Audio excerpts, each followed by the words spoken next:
Hey, you guys.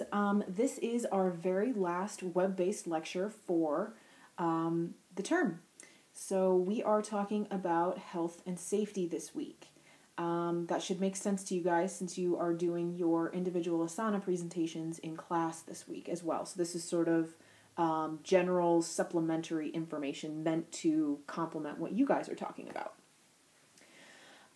This lecture is hopefully going to also serve as sort of a little bit of a review of some of the big concepts that we've talked about this term so far. So hopefully going into studying for final exam next week, you guys find this lecture to be jogging your memory on a lot of different things. So I'm going to start off with a review of the categories of Asana. Remember, we talked about 8 different categories. So we're going to run through those really fast and what their physical benefits are. And the physical benefits are going to be the stretching, strengthening kind of things. And then we're going to talk about the categories of Asana as they relate to health and safety concerns. There are 4 big categories of safety concerns that I want you guys to really key in on. They're very broad and they're overarching, and I think rather than getting super nitpicky about individual asanas, while that's important and that's why I'm having you guys do it, I think knowing these 4 categories, it's a little bit easier to remember. And then we're also going to talk about health conditions which affect safety. And those would be things that are particular to certain individuals. You may or may not fall in this category, but things that you want to be paying attention to anyways. So review of the categories of Asana and their physical benefits. So here's super simple, super straightforward list. Again, if you want more info on this, look back at that very second lecture where we first introduced Asana, and it goes into this in much more detail. But here are your 8 categories. Standing Asana enhances strength and alignment. Forward folds are going to stretch the back side of the body. Don't forget their opposite are back bending postures, which stretch the front body and strengthen the back. Side bends stretch the back legs and torso and help create good posture. Twisting postures relieve tension in the back and improve alignment. Inversions strengthen the upper body. Seated postures help enhance stability. And remember, our prone and supine, those are full on your back or full on your tummy. Those are our resting and rejuvenating postures. So Asana and health. Each of the classes or categories of Asana also has associated health benefits. So the health benefits are things that are happening more on a physiological or an internal level. So again, the physical benefits are things that you can almost feel happening at the moment that you're in that posture. You can feel a stretch in a certain muscle. You can feel a certain muscle getting a little bit stronger every time you do a posture. These are things that you may not necessarily be able to quote unquote feel, but they're good and they're beneficial for your body nonetheless. In addition, each individual Asana may have specific health benefits, and that's what you guys are talking about in class. So I'm going to stay on the broad end of things and let you guys fill your classmates in on the specifics of some of the postures that you guys have. It's important to know benefits can be both short-term or long-term. So what I mean by that is you can see benefits after doing an Asana once or one class, for example. Or if yoga is something that you are sticking with long term, whether you've done it before this class or whether this class has really sparked an interest and you intend on continuing with that, the benefits are something that are going to be cumulative and add up and be even more awesome the longer you participate in yoga. The other thing that I want you guys to know, it's important that if you do have a chronic condition, and again, I'm going to talk about this later, but if you've got something going on that's specific to you, asthma, high blood pressure, etc., you should be talking to your doctor. Now, for the purposes of this class, I sort of served as that. That's why I had you guys fill out those health history questionnaires. And rest assured, I looked at every single one, and if there was a situation where I thought you needed to speak to somebody who was more qualified than I was to determine if you were okay to go, then I certainly referred you in that direction. But again, if you're going to continue after this class and you've got something going on, I'd really recommend that you talk to a doctor. So here we go. Just like we did with the physical benefits, these are the different categories of Asana, and what their health benefits, or again, those internal benefits are. Standing postures, again, promoting posture and balance. Standing poses are going to increase respiration, and they're going to tone your cardiovascular organs. They're going to tone your heart and your lungs and your diaphragm. Forward folds are going to increase circulation, decrease your blood pressure, and improve and aid in digestion. Back bends, we've touched on this a couple of times already this term, so this hopefully in particular is a little bit of a review for you. Back bends are going to improve lung capacity. Again, they open up your chest, they allow that pranayama to happen a lot more easily, so it should make sense to you that their big benefit is to improve lung capacity. Especially your intense back bends, like bow pose, for example, are also going to help aid in digestion. Side bending postures are going to massage your internal organs. And when we say internal organs, I usually mean in your abdominal cavity. So stomach, liver, pancreas, intestines, kidneys, bladder, all that good stuff. And that's really important because sometimes we can actually hold tension in an organ, and that means that that organ is no longer able to do its job as fully or completely. So you guys can think about that in the same way as just as you can hold tension in a muscle in your neck or your back, for example, and it feels really good when somebody rubs it for you. Same idea here. By massaging the internal organs, we're actually helping to relieve the tension that they might hold. So, your kidneys, for example, are more able to do their job better. So that's actually really important. Twisting postures, same thing. They're going to massage the internal organs a little bit. Again, their big function is that they're relieving tension. Inversions are going to stimulate circulation and elimination. Again, this should be a little bit of a review. The inversions are any posture where your head is lower than your heart. And remember, your blood always wants to flow with gravity. So if all of a sudden you are upside down, blood is going to want to flow towards your head, not towards your feet. So that's going to stimulate circulation. That's going to hopefully improve blood flow in your body. It's also going to help your body eliminate waste products, whether that means carbon dioxide at your lungs or whether that means, again, allowing your kidneys to do their job better and more effectively. Inversions will also cause a little bit of an increase of mental awareness and clarity. Again, you've got a lot of blood flowing up towards your head, so hopefully that means good things are happening at your brain. And then prone and supine postures, again, those are our resting and rejuvenating poses.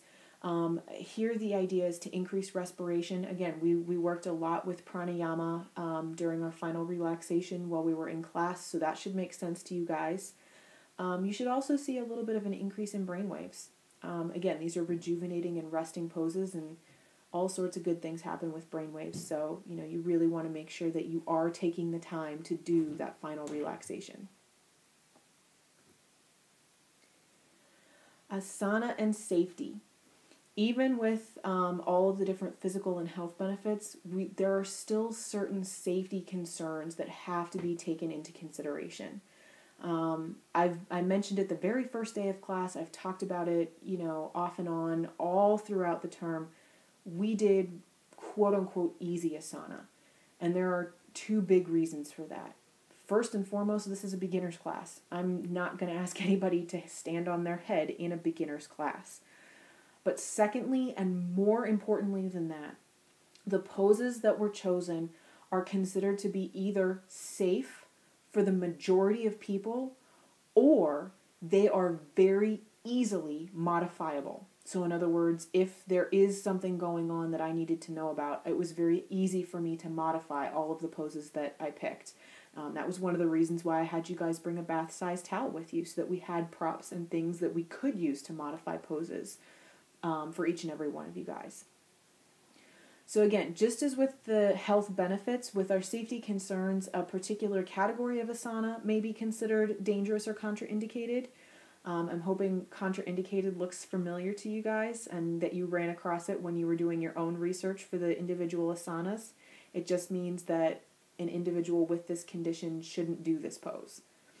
But individual asanas, like you guys did the research on, can also be contraindicated. So like I said, you guys are spending a lot of time talking about, in Warrior 1, these are the things you want to watch out for in class. And I'm going to stay, again, on the broad side of things. The 4 categories of safety concerns that you should always be thinking about. First, and probably the most important, is motion at the neck. Our neck supports our head, but it's really fairly fragile, right? Our head weighs like 10 pounds and it houses our brain. And the brain is the computer that makes everything else run. And the neck is also the conduit of information, right? It allows our brain to communicate with our body and vice versa. It allows input from our body to come up and be processed. So it's really critically important that we take care of our neck. The 2 big motions that you want to look out for are forward flexion, which is your chin moving in towards your chest, and hyperextension, which would be any motion where you throw your head backwards. In forward flexion, we see that a lot in seated forward fold or child's pose. I give you guys the cue to move your chin towards your chest a lot. We're not talking about compressing the vertebrae at the neck. So our concern there is really not necessarily about damaging the vertebrae. Our concern here is just that we're completing the motion correctly. And the big deal is that you don't want to tighten the front side of your throat. Instead, the idea here is that you are releasing any tension in the upper back and shoulders. So in other words, you should be relaxing at the neck and at the shoulder blades so that your head almost falls very softly forward instead of forcing your chin in by causing a muscular contraction on the front side of your neck. Hyperextension on the flip side is much more about what's going on at your cervical vertebrae. Again, that motion of throwing your head back can cause a lot of compression and can do a lot of damage to your vertebrae. So we want to be super careful there.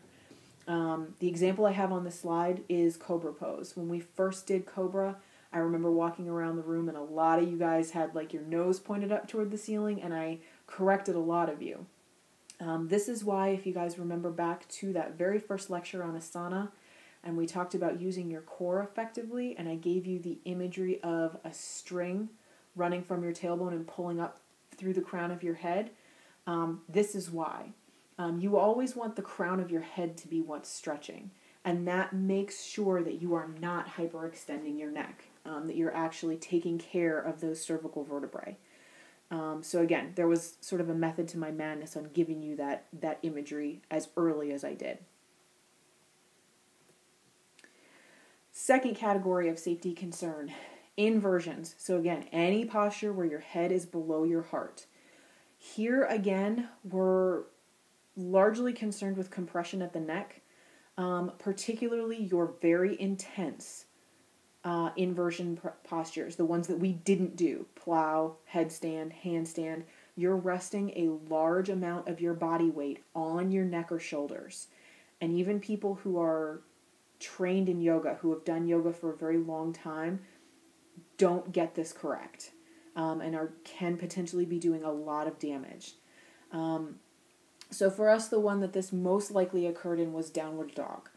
You need to be careful, and again, my cue for downward dog was always to make sure that you're stretching your tailbone up towards the ceiling, and again, that you're pointing the crown of your head down towards the floor. What this does, and what hopefully you guys felt if you were doing this correctly, was that your shoulders actually were able to relax, and your upper arms were able to carry your weight. And that's ideal. You want your shoulders relaxed because that releases that compression at your neck. Third category of safety concerns are unsupported forward folds. This is any motion where the torso is folding over the legs and you have no other means of support. So in other words, your upper body is sort of dangling free, so to speak. The most common pose that we would have run into this would have been standing forward fold. The idea with these is that you're stretching the spine, and it's a really good intense stretch. But again, if it's done incorrectly, you're really talking about putting pressure on your vertebrae. Here, instead of talking about the neck, we're talking about your lumbar or low back region. So what's really common here, 2 really easy corrections, and I made these for a lot of you guys as well, is that you can place your hands on your thighs, which again transfers that weight of your upper body back to your legs. So instead of half of your body weight just dangling there, your legs are carrying all of it again, just like they usually do. Or you can also do a larger base of support. So again, think back to that very first lecture on asana, and we talked about using your feet effectively. By placing your feet wider apart, you allow for a larger base of support, which is better able to support your upper body weight. The other thing that we worry about with unsupported forward fold are blood pressure drops. Anybody who's ever stood up from a chair too fast and gotten that really dizzy feeling, this is exactly what I'm talking about. Our blood pressure can be affected by our body position, and if we change too quickly, we can get lightheadedness or fainting, and that's what we're concerned about here. So it's really important that anytime we are in a forward fold where our feet are the support, we're entering and exiting the posture or asana really slowly and very steadily. And secondly, that we are really making sure that we are matching pranayama, that our inhale and our exhale are occurring with motion, and it's very, very steady. So again, a lot of things that we've talked about already this term, and hopefully this is making sense to you guys. The last category of safety concern are weight-bearing poses. This can cover a myriad of things. Pretty much anything but the prone, supine, and seated poses can potentially fall into the weight-bearing category. But particularly we're looking at two things. Any asana that has a very small base of support. So the example on the slide is eagle pose. Eagle pose is a fairly straightforward standing pose, but you're balanced on one foot, and your other foot is sort of wrapped around your balancing leg. So eagle pose can cause a number of balance issues. The other example that I would give you would be half moon. In half moon, if you guys remember, you're balanced on one foot and the tips of your fingers. And then, again, think back to that lecture on asana and the discussion about dimensionality. In half moon, you've got limbs kind of everywhere. So half moon causes a lot of balance problems because you've got not only a very small base of support, but your body is very spread out. So again, that's something that we really want to be attending to and taking care of. Any asana supported by the upper body. Down dog would be the common example. But your upper body is generally weaker than your lower body, which means it's less able to support your body weight.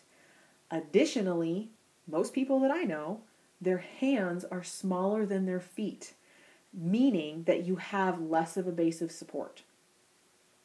So the really important thing with weight-bearing poses, if you've got that small base or you just feel really wobbly, decrease your time spent in asana. You don't have to be there for 18,000 breath cycles if you can't manage it. It's no big deal. Come to mountain pose or come to child's pose, center yourself, and then move on. No big deal. And then the big thing, and again, we've touched on this all term, practice your proper alignment. Ears over shoulders, shoulders in line with your hips, hips in line with feet. It doesn't always mean that your spine is perfectly straight, but it should be nice and pretty angles for most postures. All right, and switching gears for a little bit, we've sort of talked in the broad sense in terms of the categories of asana and how they relate to health and safety. Now we're going to talk about sort of on an individual basis, health conditions that can affect safety, again, on a person-to-person sort of level. The list on the slide is by no means exhaustive.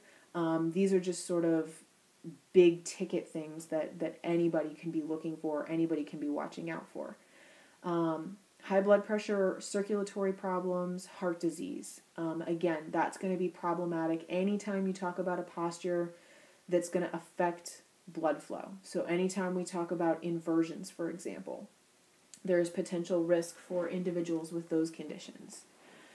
Individuals with respiratory issues, so asthma, chronic obstructive pulmonary disease, that kind of thing. Anytime we talk about extended pranayama, or again, those back bending postures where you're really trying to open up the chest, those poses can be challenging or a little bit dangerous for people with respiratory problems. Any spine problem, scoliosis, low back pain, degenerative disc disease, all of those kind of things. Obviously so much of yoga is about creating alignment and doing it properly at your spine, that anytime there's an issue with your spine, there are going to be poses that are going to be very challenging or possibly contraindicated. Individual injury, that's something more acute. I'm talking you sprained an ankle, or you've got rotator cuff problems, things like that. Anytime you've injured a limb or a joint, in a weight-bearing pose, that's going to be a problem. Anytime you've injured a joint and compromised a joint, balance is going to be a little bit harder, a little bit more challenging. So, if you're working on something to heal, you're going to have to sort of pay a little bit more attention to the cues that your body is giving you. I have obesity on there, and it's really there less as a concern and more as just something that you need to watch out for. Individuals who are very large and who are carrying an excess amount of weight on their limbs, often their issue is that their body is just not able to create the correct alignment because their own particular limb or limb segment might actually get in the way and prevent it. Again, if you're doing yoga as we've done this semester, that's usually fairly easily corrected and not an issue at all. But it may prevent somebody who is a little bit larger from being successful in something like a headstand posture. And then I have pregnancy listed on the slide, but that's really just sort of a placeholder for transient sort of conditions. So injury could certainly fall in there. Most injuries are hopefully not permanent. But again, just things that maybe you're going through at the time, but may affect your balance, your stability, again, your ability to breathe correctly, all of those kind of things. You just sort of want to keep an eye on what's going on and make sure that you're paying attention. So takeaways, as you guys are studying and sort of cramming for your final and what have you, after you forget all of that information, these are the big things that I want you to take away from this class this term. Remember that yoga is non-competitive. Our abilities change day to day and minute by minute. That's okay. Work within your limitations and do the best you can with what you've got. Remember that it's not important what your neighbor can or can't do. Yoga is about discipline and training yourself, your body, your mind. Remember, breath is important. It provides the necessary oxygen that each and every one of your cells need every minute of every day. Observing your breath can provide clues about tension and blocks that you have in your body or in your mind. And proper breath and breath control will allow for relaxation. Hopefully we've done a number of things, especially through the OM works, that have given you guys some techniques and things that you can use in the future. Remember that while yoga can be and usually is appropriate for just about anyone, it's important to consider any risky asana and any chronic conditions that exist. You always want to keep those 4 categories of safety concerns in mind, and you always sort of want to keep in mind, I tore my ACL 6 weeks ago, so I need to be careful, when I'm talking about being on my knees or something like that. So like I said, this is the last of our lectures for this term. You guys do not have homework this week because you're doing your projects in class. So again, you've got your asana presentations in class, and then on Thursday this week, your self-study journals and the summary that goes with it are due at the beginning of class as well. So hopefully, again, this lecture sort of served as a little bit of a review. So you can sort of be thinking about big concepts, because that is most likely what I'm going to ask you on your final exam.